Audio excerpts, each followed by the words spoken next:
શું? ઉર્જા એટલે શક્તિ. કેમાંથી શક્તિઓ મળે છે? બરાબર. તો પહેલા તો ઉર્જા સંરક્ષણનો નિયમ આપણને ખબર હોવી જોઈએ કે ઉર્જાનો નાશ થતો નથી. બરાબર. કે ઉર્જા ઉત્પન્ન નથી થતી, ના ઉર્જાનો નાશ થાય છે.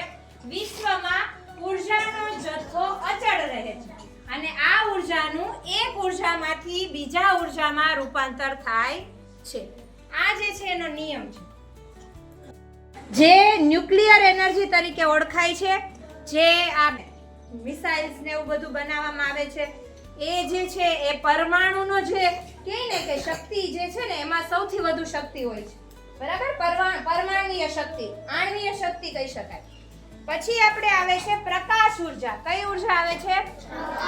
આજુબાજુમાં બધી જગ્યાએ પ્રકાશ છે તો એ પ્રકાશ આપણને ગમે તે રીતે આવે છે. વિદ્યુત ઉર્જા, જેમાં સેલ છે, સેલમાંથી વીજળી ઉત્પન્ન થાય છે. ઉષ્મા ઉર્જા, ગરમી જે આપણને આપે છે, ગરમી આપતી ઉર્જાને ઉષ્મા ઉર્જા કહીશું. પછી આપણી છે પવન ઉર્જા. પવનને લીધે પવનચક્કીઓ જોઈ છે ને, એમાં પણ વીજળી ઉત્પન્ન થાય છે.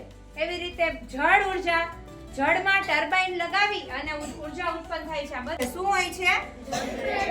આગળ આપણે જોઈએ તો રાસાયણિક ઉર્જા. કઈ ઉર્જા? સેલ હોય એને તમે ક્યારેક તોડી નાખજો. સેલ તોડો ત્યારે એ કેવા કલરનો હોય છે? ઉર્જા છે. શું છે? રાસાયણિક. આ રીતે પછી યાંત્રિક ઉર્જા. મેં તમને કીધું આ પંખો ફરે છે ને, તો એ ફરવાની ક્રિયા જે છે એ શું છે? યાંત્રિક ઉર્જા છે. શું છે? યાંત્રિક ઉર્જા. આગળ જોઈએ તો વિકિરણીય ઉર્જા. સૂર્યમાંથી અરીસો જ્યારે લગાવો ને, સૂર્યની સામે અરીસો, તો એમાંથી જે વિકિરણો ઉત્પન્ન થાય છે. બરાબર. દાખલા તરીકે ખાલી તમે પાણીને ગરમ કરવા મૂકી દીધું. સોલાર કુકર છે તો સોલાર કુકરમાં જે તમે ચણા ને એવું બધું બાફવા મૂકો છો ને, એ શેના કારણે છે? વિકિરણીય ઉર્જાના કારણે. બરાબર. પછી આપણે આગળ જઈએ તો એવી ઘણી બધી ઉર્જાઓ જે છે, કેમિકલ એનર્જી છે, જીઓથર્મલ એનર્જી છે. થર્મલ પાવર પ્લાન્ટ જોયા છે તમે? Thermal plant. આ પ્રકારની જીઓથર્મલ એનર્જી પણ જોવા મળે છે. આમ આ બધા જ ઉર્જાના સ્ત્રોતો છે અને આ ઉર્જાને છે આપણે હવે બચાવીને રાખવાની છે.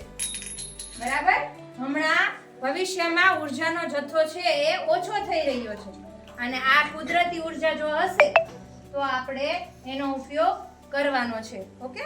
તો આ રીતે આ પ્રોજેક્ટ આપણે બનાવેલા છે.